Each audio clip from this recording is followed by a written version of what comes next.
Ito na po, luto na siya.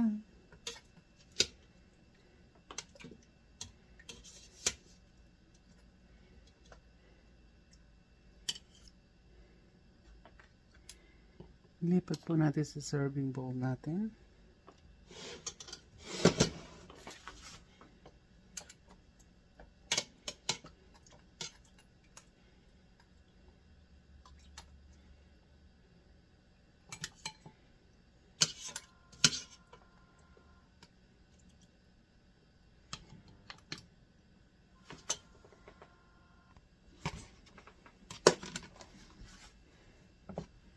Ito na po siya.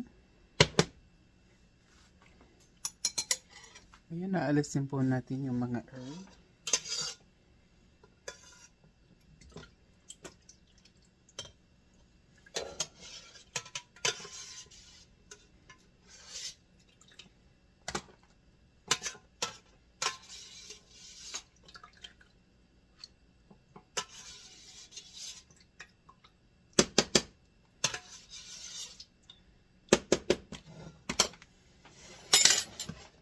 Yung po sabaw, i-adjust natin according to the flavor that you want it. You want it salty, you want it more soy sauce, you want it more sugar, that is up to you.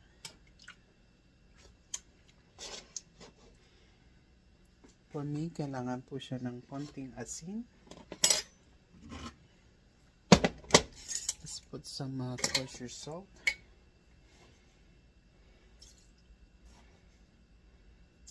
Half a teaspoon,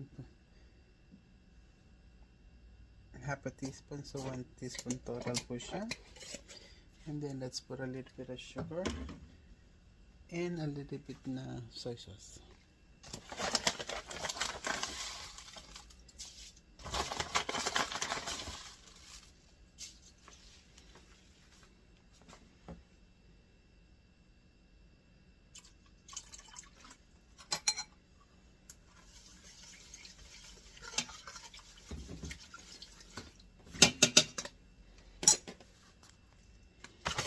Lagyan po natin ng pampalasa.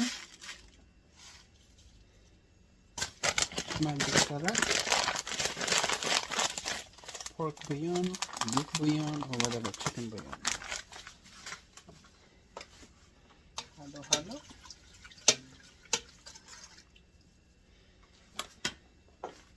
Lagyan po sa natin ng cornstarch para lumapot ng konti, but not too thick.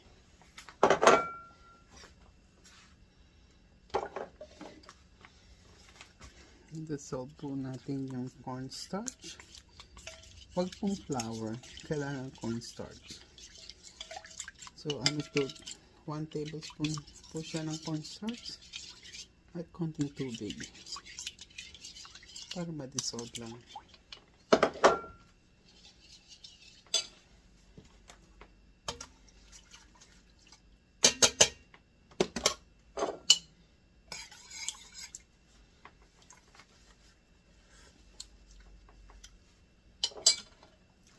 Parang umalat yata.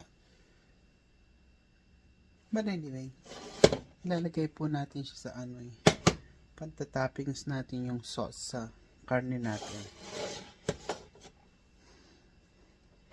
So it's not too bad.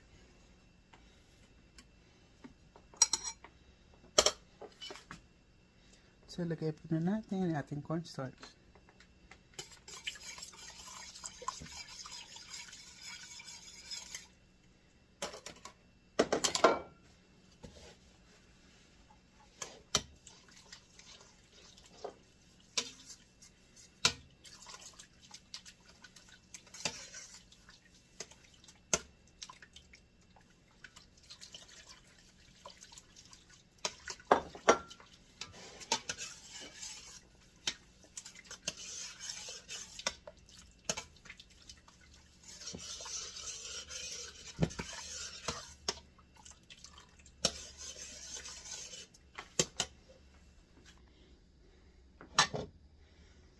Just like I said po, ito na yung finished product. Pero pag isi-serve natin siya, kumuha po tayo ng pata. Lagay natin siya sa serving bowl natin. Halasin po natin yung kanyang bone.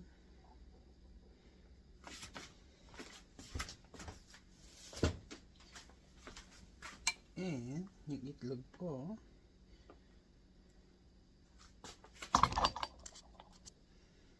lagyan po natin ng sauce.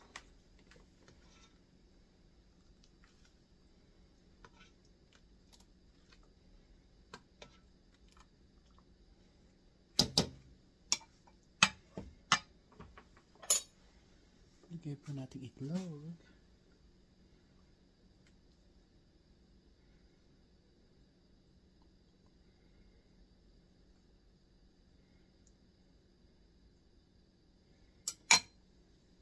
Okay.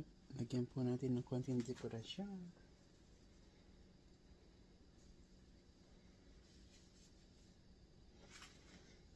Ayan na po siya. Tikman po natin.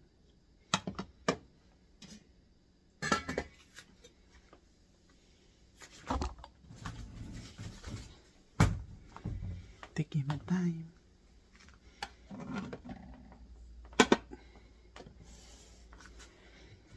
Mukhang masarap. Siyempre, lasa masarap din to. So, tikman po natin.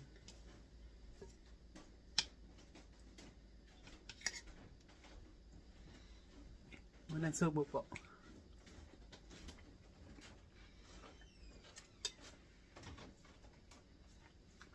Ang sarap.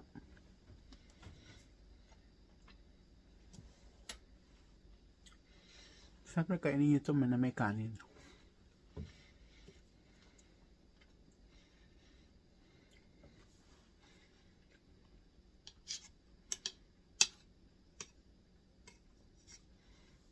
Itlog.